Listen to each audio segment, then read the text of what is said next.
Good morning. I'm filming again, taking Ike out. It's Friday. Don't have a class today, so as usual I've kind of started effing off, spending a lot of time on YouTube and Facebook, but I do learn some stuff. Just maybe not the stuff I need to learn right now for my classes. Hey Ike, come here. This is what my friend Teresa said about. Come on Ike, come on. I shot an earlier video taking Ike out for a walk, and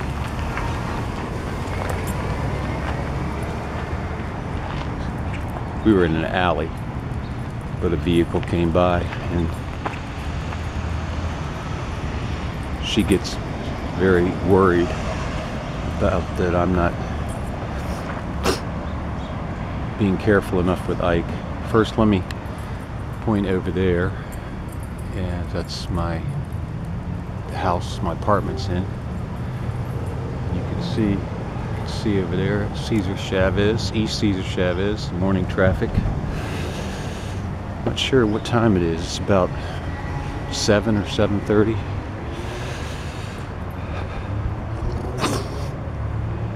So again,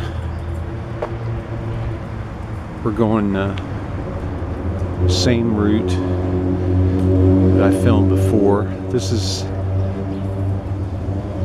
the one that Ike usually takes in the morning. He tends to go this way in the morning and the other way in the evening, and I think it's because when we go around the other way in the evening, we go past a house where this guy has 3 Boston Terriers who Ike has gotten. Hey Ike, hold up.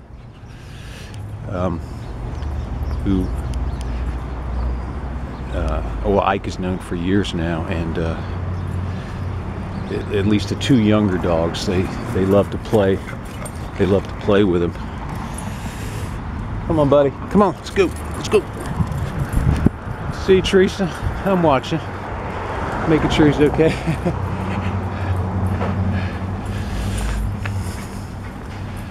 And there's somebody else coming down the alley. Good morning. Good morning. Who dat, Ike? Yeah, I found that I think she's going into work there. That's it's a cleaner's. Been there a long time, I think. I know they were here 8 years ago when I first came over here.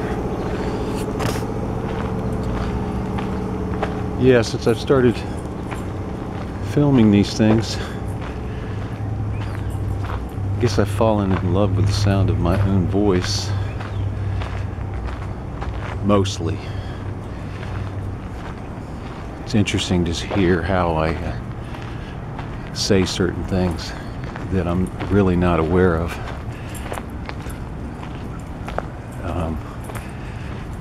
Can't think of any examples right now, but when I play back the videos, oh, he's gonna poop again. Well, I won't film that. I'm always impressed, maybe is the word, at how regular Ike is, and I guess that's most dogs. I mean, you can take them out 3 times a day or something, and they're gonna take a shit at least once every one of those times. Sometimes, like today, it's twice already for Ike. I think there's been as many as 6 times in a day he's taking a shit, and sometimes I go 3 days. But enough about me and my dogs' regular bowel movements. Oh, this is cenotes. kind of a hip new bistro, especially for this area. Haven't had anything like this here before. Whereas a lot of other neighborhoods in East Austin have already had these kind of places going up. It was just a residence before. I can't even remember what it looked like. It's probably pretty nondescript, probably a little bit run down. And they rehabbed it, and it's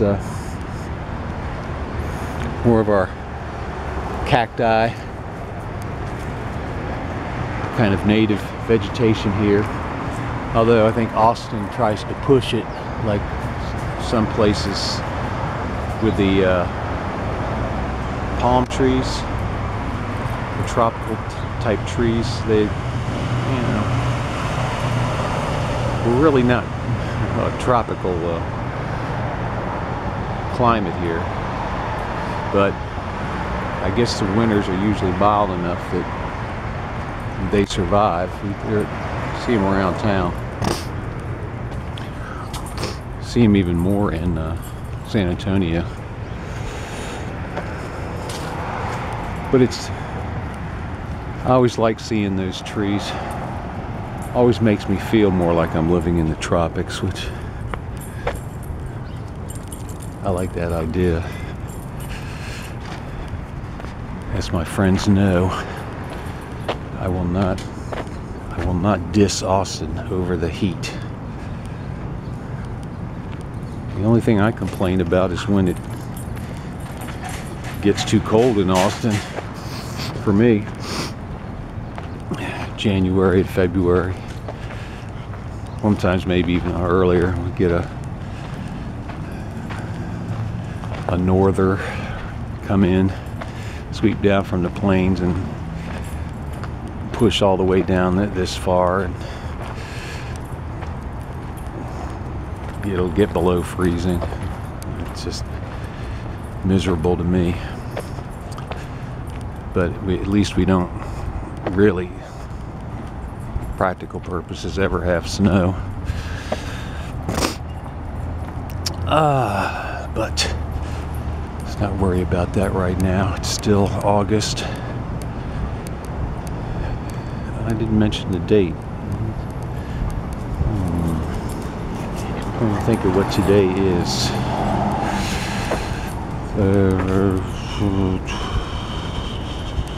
The 30th? I think it's August 30th. Up there, I don't know if you can see that building up there on the corner. That's a bookstore. That was kind of one of the first. It's now called Farewell Books.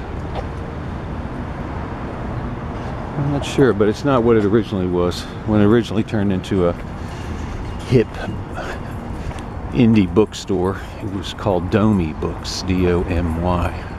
I don't know what Domy means, but I guess it's changed owners, but it's remained some kind of bookstore. Good morning. And I don't know what they're doing here. Not sure what that place is. And,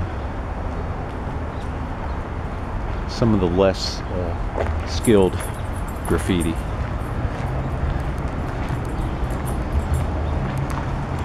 Run-of-the-mill graffiti.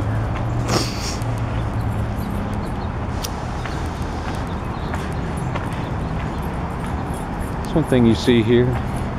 Oh, here there's thing I like about Austin. I don't know if it's all that unique to it, but seem to have a fair amount of flowering plants all through the warmer season, not just in the spring. I mean, I know there are plants that grow farther north that flower through the summer, but I just never noticed it as much as I do in Austin. Crepe myrtles are a good example. They flower all through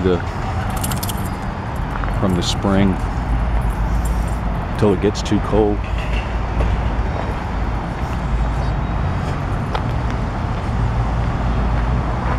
The place up there can see, we buy gold and all that.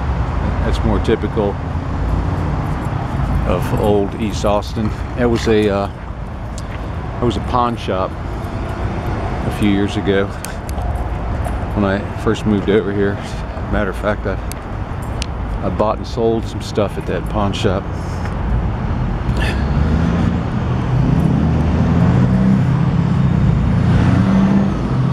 The bad old days.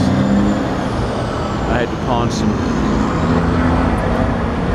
tools at that place.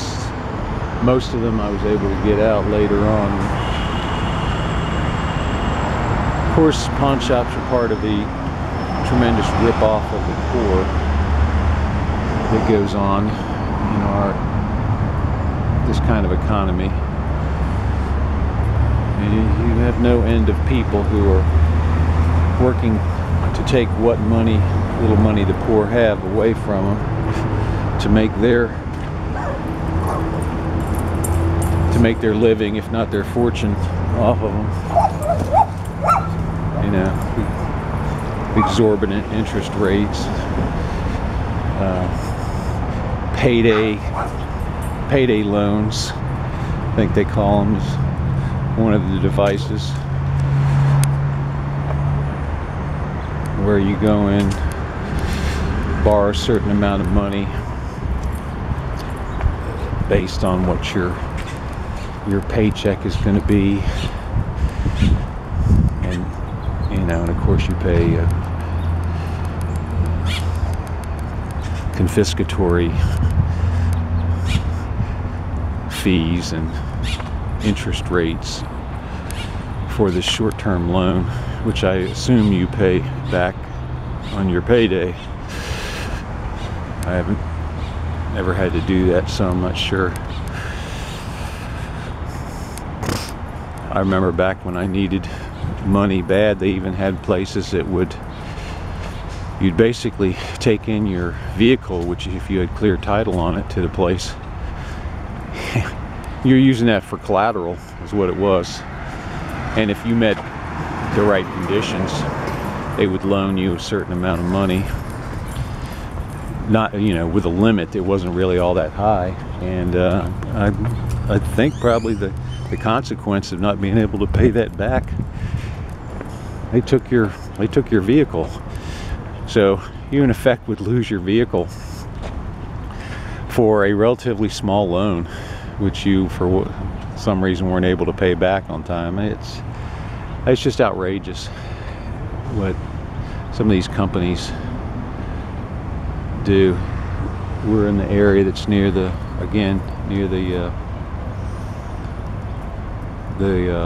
soup kitchen up there on Cesar Chavez. You can see people this time of day. That's what they're walking towards. There's people down the street there. They're walking up to get in line for some breakfast.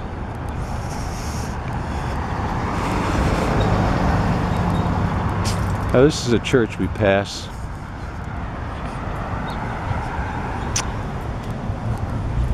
a lot because when we take this route, because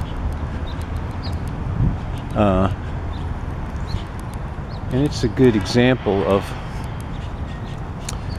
it's Mexican American church or Hispanic church. I only know that because of, or I can only assume that because of the sign, which is in Spanish and English. But it's not a Catholic church.